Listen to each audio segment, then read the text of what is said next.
Hey, what up, YouTube? It is your boy Big Man MTG back with another video. This time it is on another CEDH deck tech. This time on Winota, Join Our Forces, a deck that I made under the budget of $200. So this deck is pretty good in my opinion. It is fast as fuck, super damn quick. Like it can definitely compete with more expensive commander competitive commander decks. Now her goal, she's fast. She's very fast.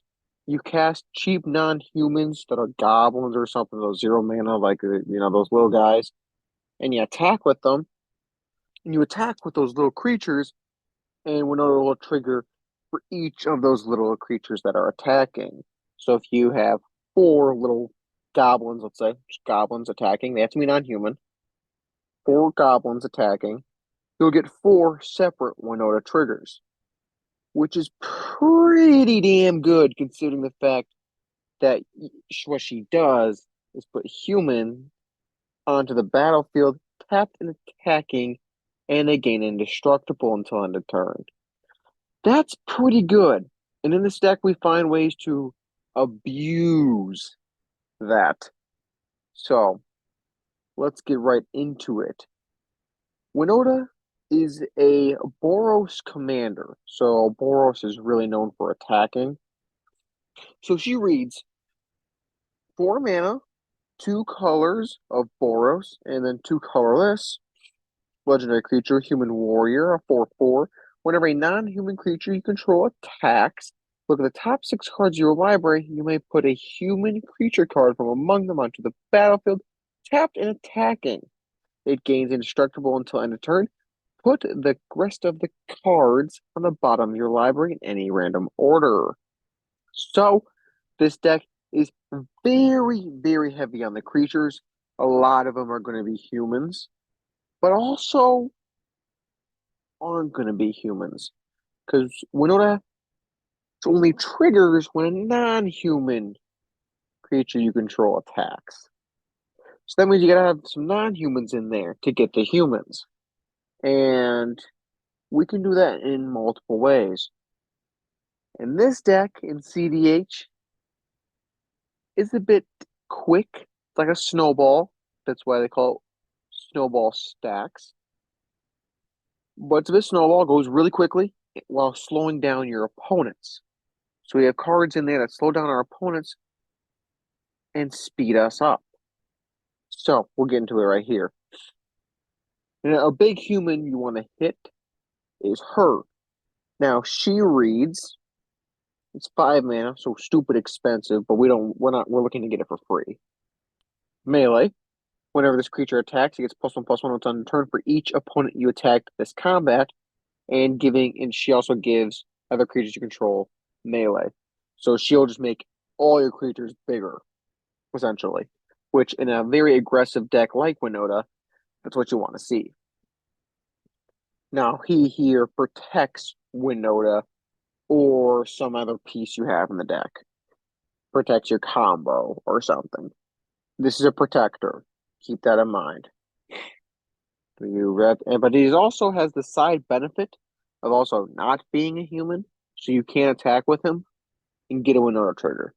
So, and you can also still use the ability because it's not a pay one tap; it's just pay one. So that's pretty good as well. First, Stacks piece. We all love Stacks pieces because we're all dicks. Archon of Emiria, we all know what she does. She's a dick. So, what this does, it's flying 2/3 for 3. Each player, including you, each player can't cast more than one spell each turn. Slows everyone down.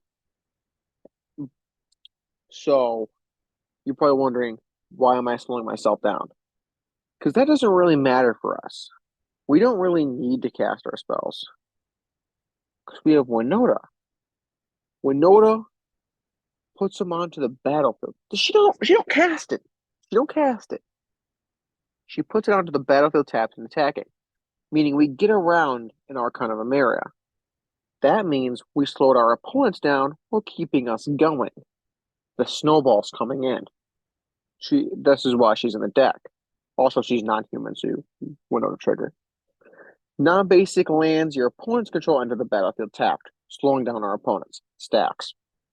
Even Mind Sensor, punishing our opponents for tutoring. I believe there should be more cards like this. I know it's not fun. But there needs to be cards out there to punish tutors. There needs to be. I believe, anyways. I know a lot of people have problems with the opposition agent. I understand that. Because that's too much of a punish. I feel like even Mind Sensor is the perfect punish. So instead of tutoring, oh, they can only look at the top four. I thought it's a perfect punish. It's also, I guess you can call it stacks. It's not really stacks, but it slows down your opponent. Well, like if they're like tutoring for like, oh, I need to kill your commander, mystical tutor, I guess. You even Mind Sensor say, ah, fuck you, not tutoring for shit. Pretty good in the deck. Also, it's a bird wizard, so that means Winota trigger. Blade Historian. You hit this off Winota. Now all your attacking creatures you control have double strike. Pretty damn broken. You like to see that. Brutal Cathar. Hit this off of Winota or even cast it. Both is good on this one because it's only 3 mana. It's not too expensive. When this creature enters the battlefield or transforms, exile target creature an opponent controls until this creature leaves the battlefield. Pretty good. Can slow down your opponent, and you can get this off of Winota trigger. Pretty good. Captain of the Watch. You want to hit this off of Winota trigger because she's too damn expensive. She's 6 mana. But what she does is very good. Because mainly it's for that third ability, technically. When she enters the battlefield, create 3 white soldiers. Not human soldiers, soldiers. You get a Winota trigger off those 3 soldiers. Pretty nice. Thumbs up for me. And she also gives the benefit of giving those soldiers +1/+1 in vigilance. So it's also pretty nice. We really care about making those 3 soldiers. Cathar Commando. She's really good for the fact that you can hit her off with Winota trigger, but also you can just flash it in, sacrifice her to destroy an artifact or enchantment. Pretty good, pretty good. It's in white, so you gotta expect what you gotta expect. Cavalry Pegasus. Another thing you can use to get Winota triggers, but it also gives attacking humans flying until end of turn, which is also pretty nice. Combat Celebrant. This is what you really want to hit because this is one of the combo pieces in the deck. Combat Celebrant. He's from one of my favorite sets, Amonkhet. 3 mana for a 4/1. If Combat Celebrant hasn't been exerted this turn, you may exert it. As it attacks, when you do, you tap all other creatures you control. After this phase, there's an additional combat phase, giving you another combat phase. That's pretty broken in Commander, especially with Winota, giving you more chances to get more triggers for more humans. Thumbs up for me. But what he also does when he gives you that extra combat phase, he gives you an ability to search for certain cards you need off of Winota. Gives you another attack step. It's very good. Very, very good. Like I said, he does combo with other cards in his deck, and I'll tell you that when the other cards show up. Drannith Magistrate, we all know what he does. He's kind of a dick. He's a stacks piece, technically. Your opponent can't cast spells from anywhere other than their hands. Slows down a lot of decks. Commander isn't in your hand. So that means your opponents can't cast their commander when Drannith is out. That's very mean, but this is CEDH, so we don't give a flying fuck what they think. So another stacks piece, technically slowing down your opponents. It's very good because you can get them off of a Winota trigger. And also it's 2 mana, so it doesn't really hurt to cast them. So a very, very, very good card in this deck. Definitely worth that price tag. Definitely worth it.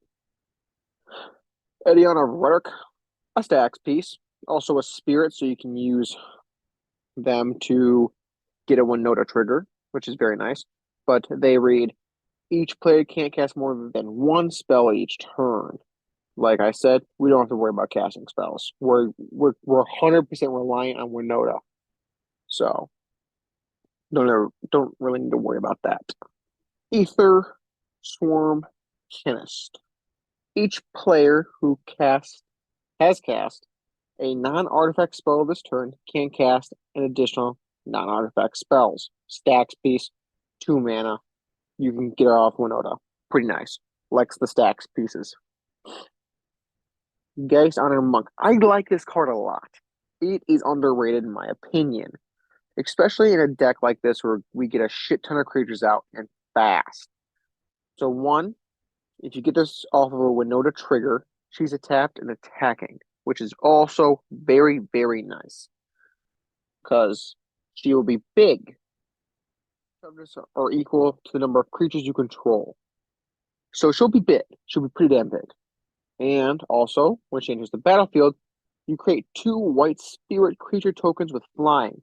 2 more Winota triggers when they attack.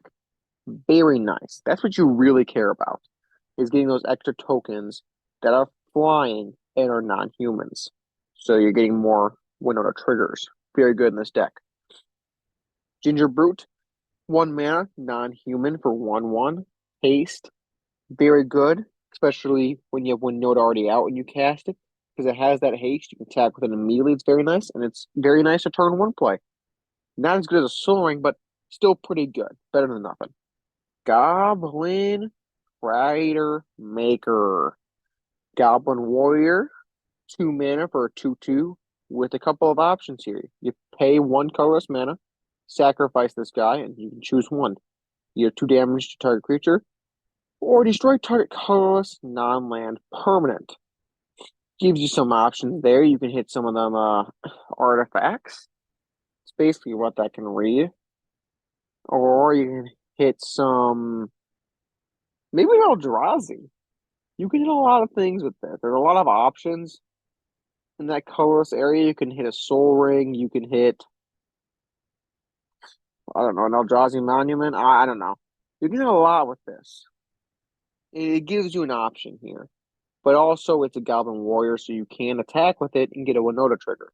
I'm not even going to say you can get a Winota trigger anymore. Just assume non-human equals Winota trigger.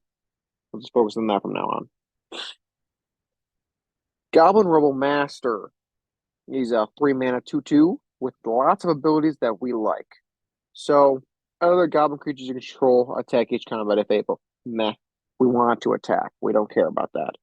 At the beginning of combat on your turn, create a 1/1 red goblin creature token with haste. We like that. And whenever Goblin Rumble Master attacks, it gets +1/+0 to turn for each other attacking creature. Now, I don't really attack with this guy a crazy amount, so I like him making constantly a goblin creature token. If there's an opponent open, I'll attack with him. But otherwise, I kind of keep him back.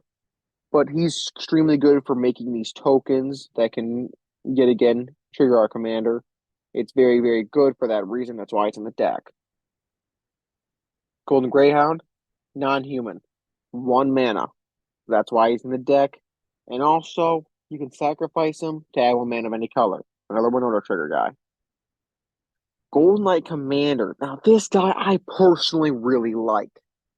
Because when you're doing, because you can do up to 6 Winota triggers.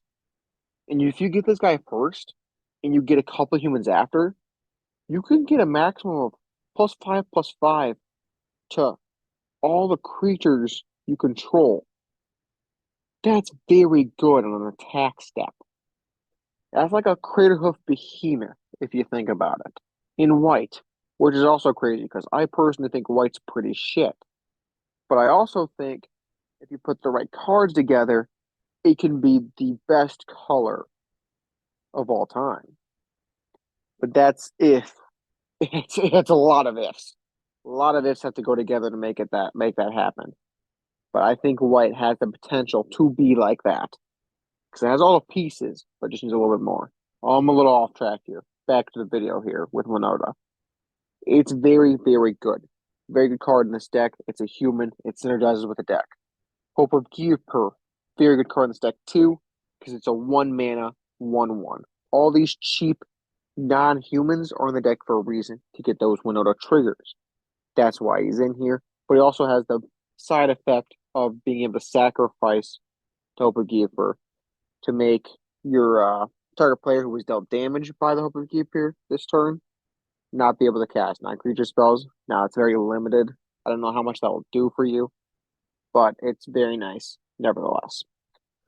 Imperial Recruiter, you tutor for a target creature with power 2 or less and put it into your hand. Very nice to have. You can get us a lot of things. I usually tend to get my Kiki-Jiki because Kiki-Jiki, as everyone know, is a combo piece for anything. You can combo him with the Combat Celebrant, just creating a crap ton of them.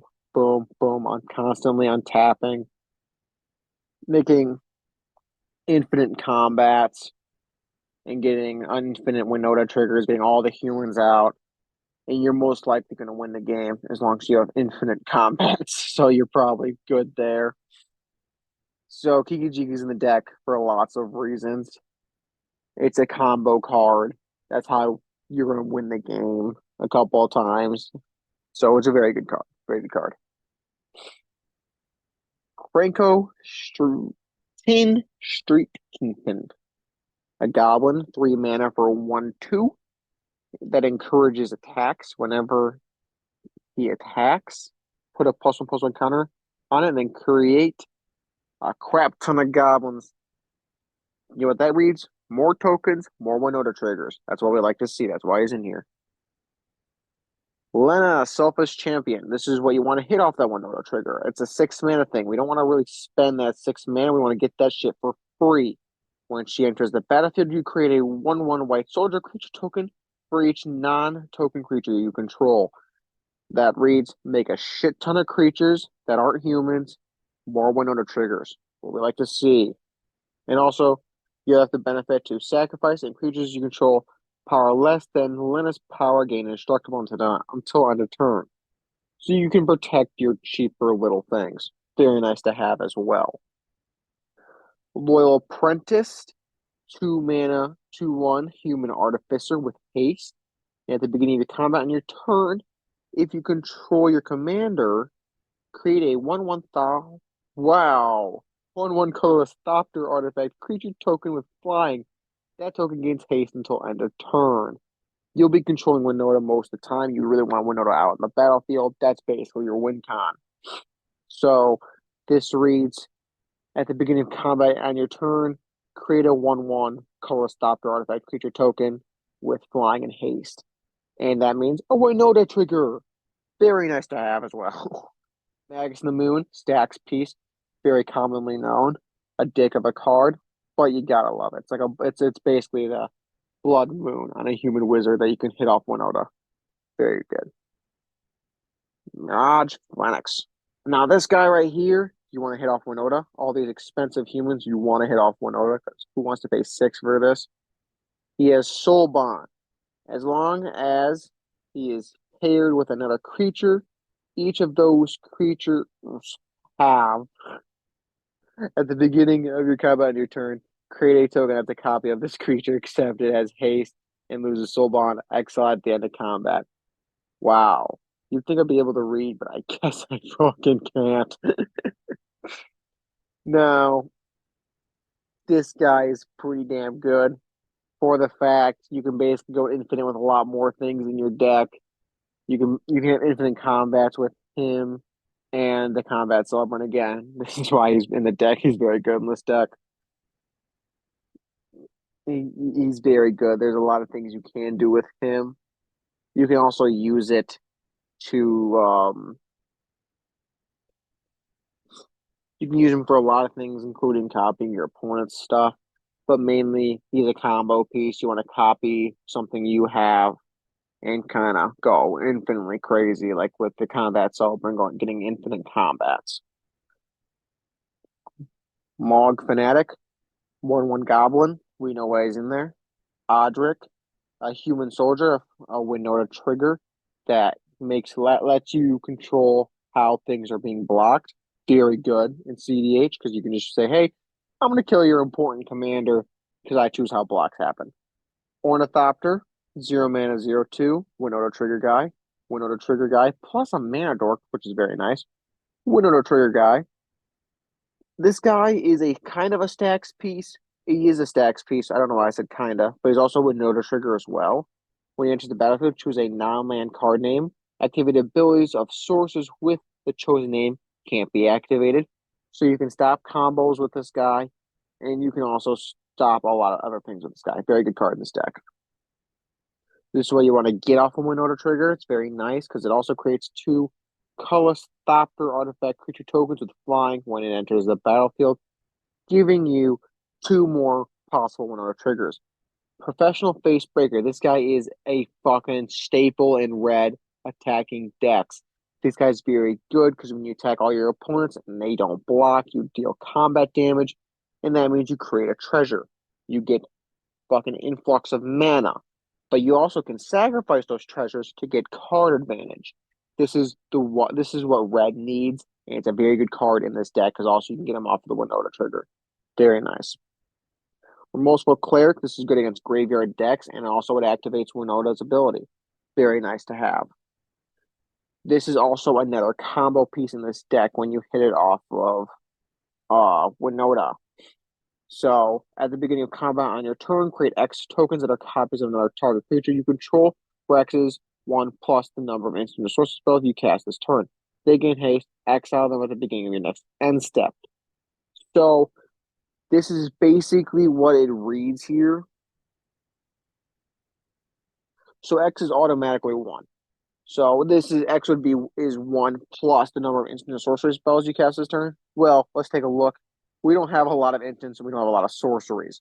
So that means that doesn't really matter for us. We just care that it has 1 plus. That it has 1 plus. So that 1 is all we need. So yet again, with the chances of making, I don't know, a shit ton, not really a shit ton, but making an extra combat celebrant a turn, extra combats. That's what you like to see in this deck. Very, very, very good with combat celebrant. Combos with combat celebrant in this deck, but it makes sense because it's a very combat centric deck. That's what I noticed. Well, it's not only, well, I'll get into it, but Zealot's Conscript is also a combo piece in this deck. But it's a very basic one. It's very well known. Rogroth, 0 mana, 0/1. Winota trigger. Spectrum.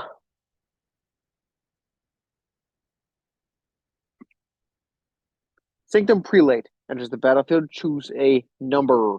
You can choose non-creature spell number like counter spell numbers, which in CDH there's a lot of free ones.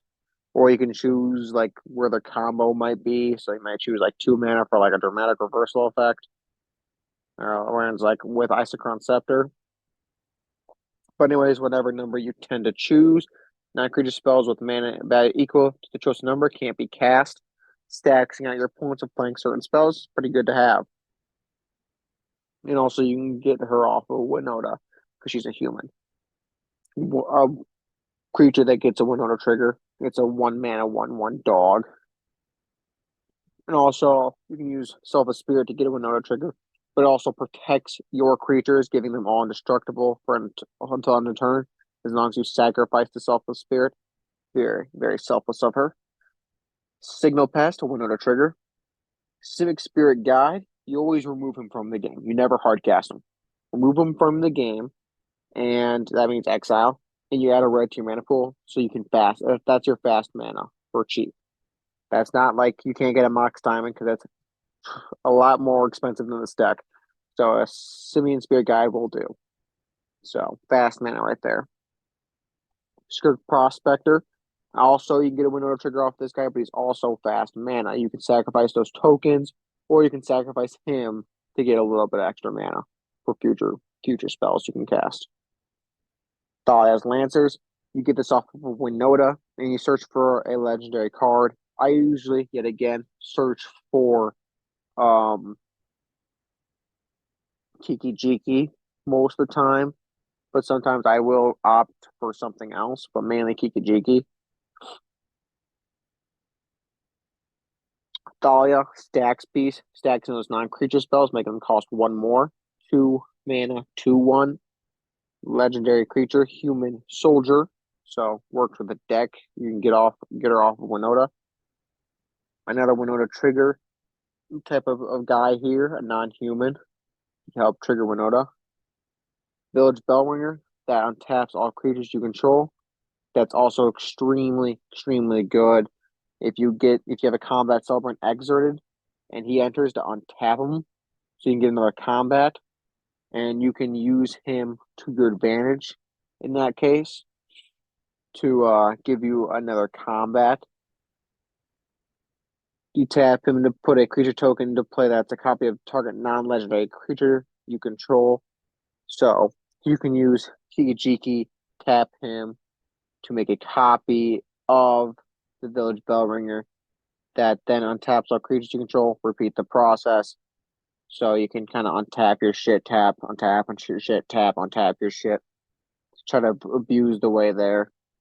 But and then you also have for Wingmere a Pegasus that attacks as non-creature spells just like Thalia, except it's a Pegasus and it costs 3 mana. That's also pretty good.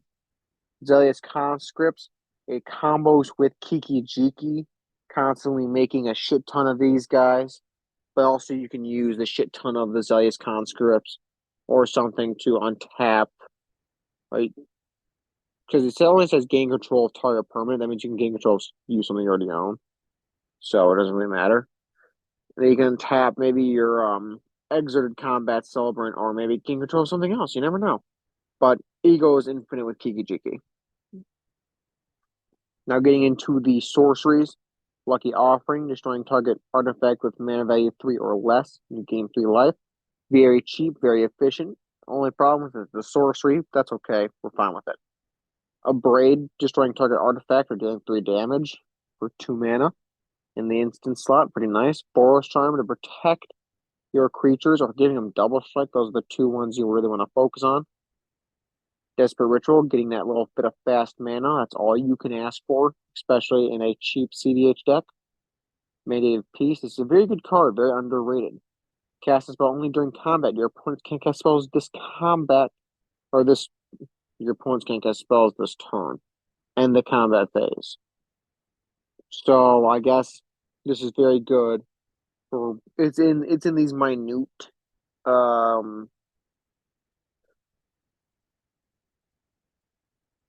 these little minute situations. This is very, very good. So that's why I put it in this deck. Periodic Ritual, fast mana. Silence, a stacks piece, slowing down your opponents. It's like, hey, you can't cast spells this turn. Shut the fuck up. Silence, boy. Swords of Plowshares, very good in this deck. Exile target creature for 1 mana. Basically a staple in white. Now you go to the artifacts. Arcane ramp, ramp, ramp, ramp, ramp, ramp, ramp. We all know what the artifact slot here is. Especially in CDH, you need that ramp. You're in red and white, which is not very good at that. Especially white isn't. Unless you have a Smiling Tide, that's pretty much the only good one. But especially, yep, ramp, ramp. Enchantments, a stacks piece, stacks piece. So Deafening Silence reads, each player can cast more than 1 non-creature spell each turn. We don't care about casting stuff. We have Winota. Same thing with this. Each player can cast more than 1 spell each turn. We don't care about that. We have Winota. So the whole stopping casting spells, we don't really care about. Now getting to the lands, we have the Battle Forge Command Tower, the Snarl, because we have lots of mountains and plains. Mishra's Factory, because it can turn itself into a creature that's a non-human, so that can get another trigger. This Needle Verge Pathway, and the Rugged Prairie Filter Land. This deck is very, very good, especially for a Boros, where Boros is very lacking. It's very strong, very fast, very powerful. Winota is a very powerful commander. It's one of those that came from Ikoria, which was a very powerful set. And it's one of those CDH commanders alongside Kinian that's very, very powerful. You see right here the mana value chart that we are in the cheaper range because we are in CDH. These are like the heavy hitters you want to get off of Winota. These are the things you don't want in your hand. You want these things in your hand so you can go out, go quick, and then get these guys for free. These are all mainly humans that are on the expensive end. Now we have a main split of being mainly in white, then red as the secondary. So we're mainly a white deck, which if you check the lands, we are mainly white. We have more plains than we do mountains in the deck, which is very nice to have. And then the colors we don't really care about. This deck is very strong, very fast, personal. And CDH is it's growing to be one of my favorites of all time for CDH. It's very fun, very fast. This is one, and my play group actually likes this over Kinian because it's you can actually see this coming. Kinian's very quick and very sneaky when it goes infinite. It's not one of those things where you kind of see that the board's like, ah, shit, I'm gonna die. Especially with Winota, kind of shows that a bit more. It's about more of an open book, and I like that about Winota. And also, she's stupid fast, stupid good. I'd give this a solid 10 out of 10, especially for the fact it's only $200. It's very cheap for CEH, and it's very, very strong. So personally, I love it. It's you can win as quickly as like turn 5, heck, maybe even quicker. But I hope you all enjoyed this video. Please leave a like and subscribe. And until next time, peace.